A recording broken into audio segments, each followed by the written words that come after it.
আপনি সম্প্রতি এক ভাষণে বলেছেন, আরেকটা প্রসঙ্গে যাই, যে সেই গণতন্ত্র হালাল যার মাধ্যমে আল্লাহর বিধান কায়েম করা যাবে, বুলেট নয় ব্যালটের মাধ্যমে যেতে হবে। এটা আপনি বলেছেন হাদিসের রেফারেন্স দিয়ে। আপনার এই বক্তব্যের প্রতিবাদ করেছেন মুফতি ডক্টর সাইয়েদ মোহাম্মদ এনায়েতুল্লাহ আব্বাসী সিদ্দিকী। রবিবার ফেসবুক এক পোস্টে দাবি করেছেন যে তিনি হাদিসের সুস্পষ্ট অপব্যাখ্যা করেছেন। আপনি এক লাইনে আবার একটু ব্যাখ্যা দিবেন কিনা? আমি হাদিসের দেই নাই। আমি বলেছি যে ডেমোক্রেটিক যে প্রসেসটা, এটা রাসূল করিম সাল্লাল্লাহু আলাইহি সাল্লামের পরে যারা রাষ্ট্র পরিচালনা করেছেন খোলাফায়ে রাশিদিন, তাদের সময় ছিল। এবং এটা বাস্তবতা, আমরা সবাই জানি। হযরতে ওমর খুতবা দিতে দাঁড়াইছেন, সাধারণ মুসল্লি বলছে আমি আপনার খুতবা শুনবো না। কেন শুনবেন না? ওই যে আমরা কুশাগার থেকে কাপড় পাইলাম, আমার কাপড়ে লম্বা জামা হইলো না, আপনারটাই লম্বা জামা হইলো কেমনে? এই তো সেম কাপড় দেখতেছি। তখন তিনি তার ছেলে আব্দুল্লাহ ইবনে উমরকে বলেছিলেন, বাবা তুমি এবার জবাব দাও। তিনি দাঁড়াইয়া বললেন যে দেখেন, বাবা তো রাষ্ট্রের দায়িত্বশীল, তার সাথে বিভিন্ন বিদেশি প্রতিনিধি দল আসে।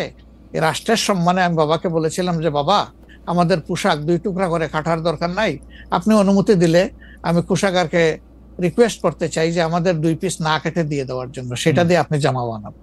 তো আমার বাবা এবং আমার 2 পিস মিলে উনার 1 পিস হয়েছে, এবং তাই উনার জামা লম্বা। তো লোকটা বসে আল্লাহ শুকরিয়া আদায় করে বললেন যে খলিফাতুল মুসলিমিন, এবার আপনি আপনার খুতবা দেন, আমি শুনবো, মন ভরে শুনবো।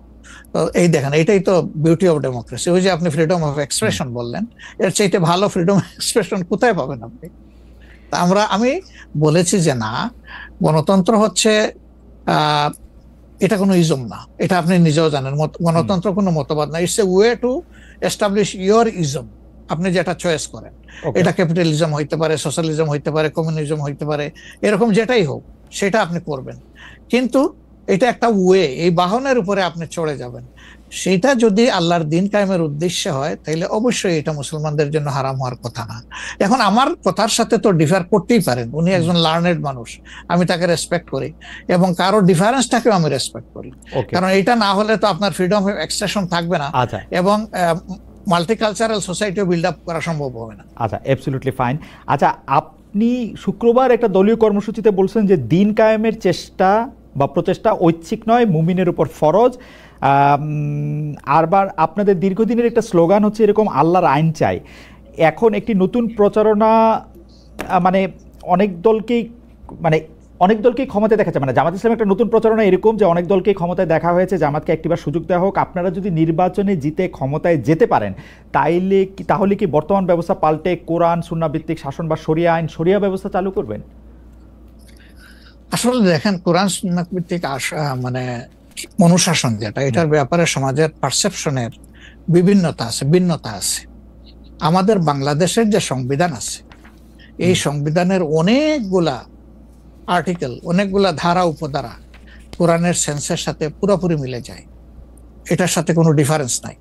আবার কিছু কিছু ধারা আছে সেখানে কনফ্লিক্ট, কন্ট্রাডিকশন আছে। ওরকম পরিবেশ পরিস্থিতি যখন আসবে, জনগণের প্রত্যাশার আলোকে এটা মানে সবার সাথে ইন্টারেক্টিভ হয়, সবাইকে সাথে নিয়েই ইনশাআল্লাহ ভালো জিনিসগুলোকে আমরা ইনপুট দেবো আল্লাহ চাই। তবে এটাও মনে রাখার বিষয় যে কোরআনী শাসন হঠাৎ করে আল্লাহ তাআলা এস্টাবলিশের হুকুম দেন নাই।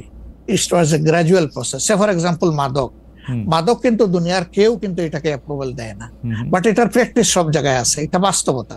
তো সেই মদ যখন হারাম ঘোষণা করা হয়, নিষিদ্ধ করা হয়, তখন কিন্তু 3 পর্যায়ে গিয়ে চূড়ান্তভাবে এটা নিষিদ্ধ করা হয়েছিল। তো এটা গ্রাজুয়াল একটা প্রসেস। আপনি একটা ক্রাইম থেকে, দীর্ঘদিনের প্র্যাকটিস থেকে মানুষকে সরাবেন, আল্লাহ তাআলার সেই বিধানকে অনুসরণ করেই আমরা আগাবো ইনশাআল্লাহ। 5 আগস্টের পর থেকে বিএনপির পক্ষ থেকে যেহেতু জাতীয় নির্বাচনের দাবি জানানো হয়েছিল, এটা নিয়ে অনেক তাদেরকে রঙ্গব্যঙ্গ করা হয়েছে। জামায়াতে ইসলামী মাঝামাঝি থেকে ফেব্রুয়ারি ইলেকশনের কথাও বলেছে, রোজার পরেও ইলেকশনের কথা বলেছে, রোজার আগেও ইলেকশনের কথা বলেছে, কিন্তু আমরা দেখতে পাচ্ছি জামায়াতে ইসলামী 300 আসনে প্রার্থী ঘোষণা করে ফেলেছে। আপনারা যদি পরে কোনো রাজনৈতিক জোট করেন বা পরে যদি কোনো ধরনের রাজনৈতিক সমঝোতার মাধ্যমে জাতীয় সরকারের একটা আবহ তৈরি হয়, তাহলে কি হবে? আপনারা এখনই জোট ঘোষণা করে ফেলেছেন, সেটা কেমন হলো? আলহামদুলিল্লাহ, এটা আমাদের সাথে যাদের ইন্টারেকশন আছে তারা সবাই জানেন। আমরা বলেছি যে এটা আমাদের অফিসিয়াল ঘোষণা না, এটা হলো প্রাথমিক সিলেকশন, এবং সমস্ত আমাদের নমিনি যারা হবেন তাদেরকে সেম মেসেজ দেওয়া হয়েছে। যে জাতীয় বৃহত্তর স্বার্থে যে কোনো সময় যে কোনো পরিবর্তন যে কোনো আসনে আসতে পারে। আমাদের সংগঠন এটার জন্য পূর্ণ প্রস্তুত। প্রয়োজনে আমার থেকে এই পরীক্ষা শুরু হবে, কোনো অসুবিধা নেই। আপনার আপনার কাছে ছোট একটি পরীক্ষা, সেটি আপনার পরীক্ষা না, আপনার কাছে একটি ছোট পরীক্ষা। আপনি কুষ্টিয়া 3 সদর আসনে জামাত ইসলামের এমপি প্রার্থী হিসেবে ঘোষণা করা হয়েছে জনপ্রিয় ইসলামী বক্তা জনাব আমির হামজাকে, কিন্তু এদিকে আবার জামাতি ইসলামীর শুরা সদস্য জনাব ফরাজ হোসেন রয়েছেন, তার নামও জোরে সোরে শোনা যাচ্ছে। অনেকে বলছেন যে তৃণমূল জামায়াত আসলে পছন্দ করে নাই হঠাৎ করে এরকম একজনকে মনোনয়ন দেওয়া। এই বিষয়টাকে আসলে আপনি কিভাবে দেখেন? শুধু জনপ্রিয়তার জন্য না, নট দ্যাট। আমরা যখন কোনো জায়গায় নমিনি সিলেকশন করি তখন দুইটা জিনিস আমরা বিবেচনায় নেই। একটা হলো যে এই নমিনির ব্যাপারে স্থানীয় সংগঠনের যারা নেতাকর্মী আছেন তাদের দৃষ্টিভঙ্গি কি, 2 নম্বর হচ্ছে জনগণের দৃষ্টিভঙ্গি কি। এই দুইটা বিষয়কে আমরা বিবেচনায় নিয়েই প্রার্থী সিলেকশন করি। এবং এটা যেগুলা শুনতেছেন, অনেক সময় আমাদেরকে অতি ভালোবাসেন যারা, ওই যে আপনি একবার আমাকে জিজ্ঞেস করলেন যে আপনাদের ব্যাপারে এত বিরোধিতা করে কেন, আমি বলছিলাম যে তারা অত ভালোবাসে তো অনেক বেশি, এই জন্য আমাদেরকে নিয়ে কসলাইতে হবে। জনাব আমির হামজার বিরুদ্ধে যে দুটি বক্তব্য বেশি সামনে আসছে, তিনি একবার বলেছিলেন যে তার 14 গোষ্ঠী সবাই আওয়ামী লীগ করেন। 2 নম্বর হচ্ছে যে এই জুন মাসেও জনাব আমির হামজা নিজ এলাকায় মোটরসাইকেল শোডাউন করেছেন, যেই শোডাউনের রাজনীতি অ্যাপারেন্টলি আপনারা উৎসাহ দেন না, কিন্তু তাকে এটি করতে দেখা যাচ্ছে। হ্যাঁ, আমরা তার দৃষ্টি আকর্ষণ করেছি। ওকে, আমরা এই ব্যাপারে দৃষ্টি আকর্ষণ করেছি যে পাবলিক ইনকনভিনিয়েন্স হয় এমন কোনো কাজ আমরা করব না, যত দূর সম্ভব এটা আমরা অ্যাভয়েড করে চলবো। এটা আচ্ছা, আমরা আরেকটা প্রসঙ্গে আসি যে লন্ডনে ডক্টর মোহাম্মদ ইউনূস এবং জনাব তারেক রহমানের বৈঠকের পর যৌথ বিবৃতির প্রসঙ্গে জামায়াতে ইসলামী একটা শক্ত অবস্থান নিয়েছে। তারা বলেছে যে বৈঠককে তারা স্বাগত জানিয়েছেন, কিন্তু যৌথ বিবৃতিটা তারা পছন্দ করেন নাই। এই কারণে জাতীয় ঐক্যমত্য কমিশনে তাদের অংশগ্রহণও তারা একদিনের জন্য বয়কট করেছেন, মানে আপনারা বয়কট করেছেন।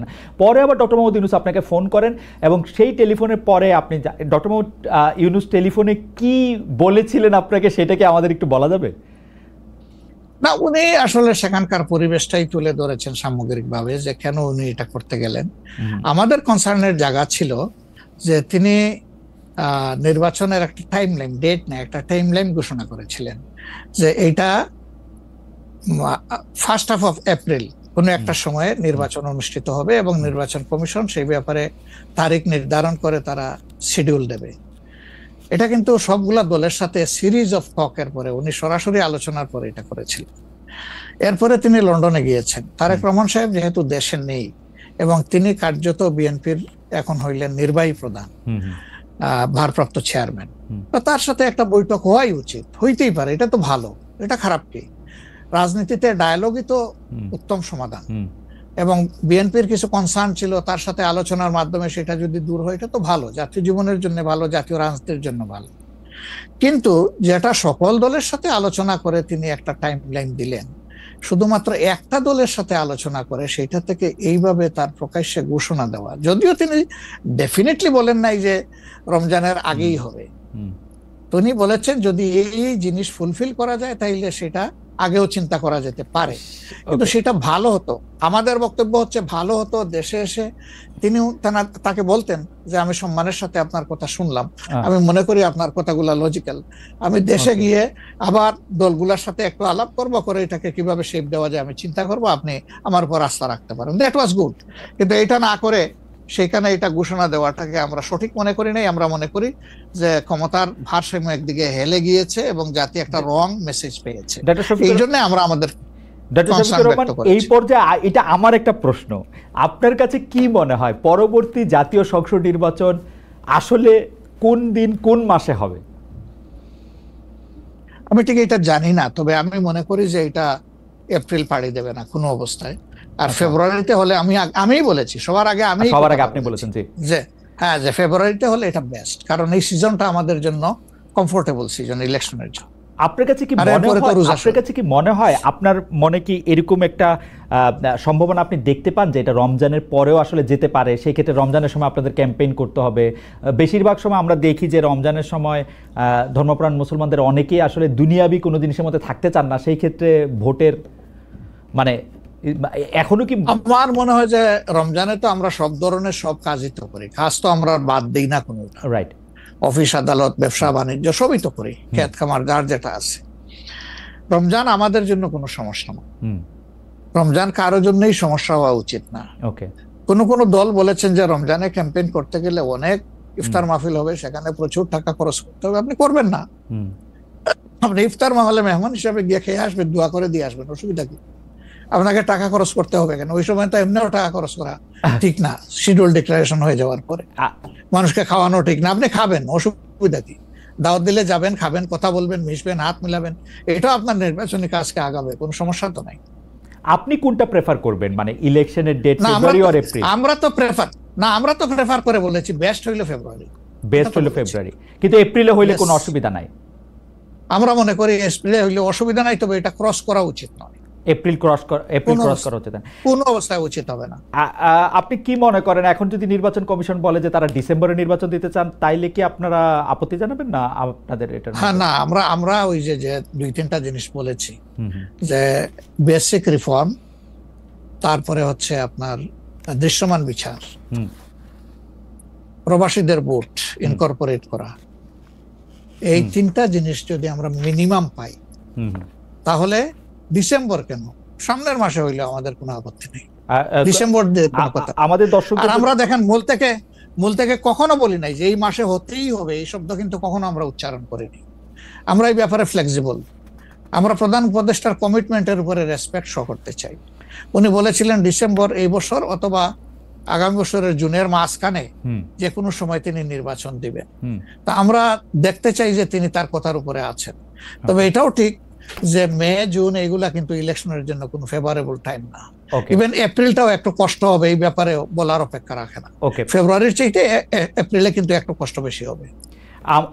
আপনাকে যেহেতু মানে একটু তাড়াতাড়ি, সেজন্য আমাদের শেষ প্রসঙ্গ সেটা হচ্ছে বিএনপির সাথে জামায়াতে ইসলামীর সম্পর্ক। আমরা দেখেছি যে আপনি এবং আপনাদের দলের নায়েবে আমির, তারা দুজনেই বিএনপির চেয়ারপারসন এবং ভারপ্রাপ্ত চেয়ারপারসন যারা লন্ডনে ছিলেন তাদের সাথে দেখা করেছেন। দেখা করার পরে আমরা রাজনীতিতে একটা ইতিবাচক সুবাতাস দেখেছিলাম। আপনি এসে ফেব্রুয়ারিতে ইলেকশনের কথা বলেছিলেন। এখন আবার ব্যাপারটা আসলে কোন জায়গায়, মানে জামায়াতে ইসলামী বিএনপি কি পরস্পর মুখোমুখি অবস্থায় আছে? তাদের মধ্যে কি আবার একটা সদ্ভাব, মানে আসলে অবস্থাটা কি এখন? না, আসলে সমস্যাটা আমাদের না, সমস্যা আপনাদের। আচ্ছা, মিডিয়ায় যারা আছেন তাদের। আচ্ছা, আমরা তো মুখোমুখি না, আমরা তো পাশাপাশি আছি। তো ওকে, আমরা এই যে ঐকমত্য কমিশন বলেন বা অন্যান্য মিটিং গুলা বলেন বা আমাদের নিজেদের মধ্যে কথাবার্তা বলেন, আমরা তো কোনটা বন্ধ রাখি নাই, আমরা সবটাই আছি। কিন্তু কতিপয় মিডিয়া, সবাই না, এই কুচায় কুচাইয়া টেনে টেনে সুতা বাইর করে কোথায় একটু বিএনপির মুখোমুখি জামাত হবে, জামাতের মুখোমুখি বিএনপি হবে। এটার মধ্যে জাতির কি কল্যাণ আছে আমরা বুঝতে পারি না। আমাদের তো ওরকম কোনো রেশারেশির সম্পর্ক নাই। আমি হচ্ছে যে দুটা, খালি আপনি মিডিয়ার কথা বলছেন, ভালো করছেন। এখন আমরা তো আসলে মানে মিডিয়া থেকে অনেক সময় তথ্য নেই। বিএনপির নেতার প্রসঙ্গে একটি সংবাদ শিরোনাম আমি পড়েছি, ভোট হলে তো তাদের গুরুত্ব থাকবে না, জামায়াতকে ফখরুলের খোঁচা, স্বাধীনতার অবিশ্বাসীদের সমর্থন করা যাবে না, মির্জা ফখরুল। আবার আরেকটা রিপোর্ট, আবার আরেকটা পত্রিকার রিপোর্ট, জামায়াতকে স্বাধীনতা বিরোধী বলা হলে অনেকের বাবাও রাজাকার ছিলেন, জামায়াতের সাধারণ সম্পাদক বলছেন। তো আপনি আসলে শুধু মিডিয়াকে না বলে, আমরা তো এটা নেতাদের মধ্যে আপনারে তত একটা দেখি না, মানে আপনারা আমি মনেই করতে পারতেছি না, আমি প্রাণপণে মনে করতে চেষ্টা করতেছিলাম, কিন্তু নেতা কর্মীদের মধ্যে তো ব্যাপারটা আসলে আমরা দেখি না। না, আছে, এটা আমি অস্বীকার করব না। জি, এটা যে কিছু নাই আমি সেটা বলছি না। তবে একটা কথা দেখেন যে আসলে গর্ব অহংকার বড় খারাপ জিনিস। অহংকার আল্লাহ তাআলার চাদর, এটা নিয়ে কেউ টানাটানি করুক, এটা মহান আল্লাহ পছন্দ করেন না। তো গর্ব অহংকার করতে করতেই একদল কোথায় গেছে চিন্তা করেন। তারা তো সব সময় মানুষকে কুচিয়ে কুচিয়ে কথা বলতেন, রাইট? কোথায় তোমাদের ঈদের পরের আন্দোলন, কোথায় গিয়ে আশ্রয় নিবা, এই ধরনের অনেক কথাবার্তা ছিল না? অবশ্যই ছিল। তা এটা যদি আমিও বলি, এটা গ্রহণযোগ্য হওয়া উচিত নয়, এবং এটা অন্য কেউ যদি বলে সেটাও গ্রহণযোগ্য হওয়া উচিত নয়। কাউকে নিয়ে উপহাস করতে নাই।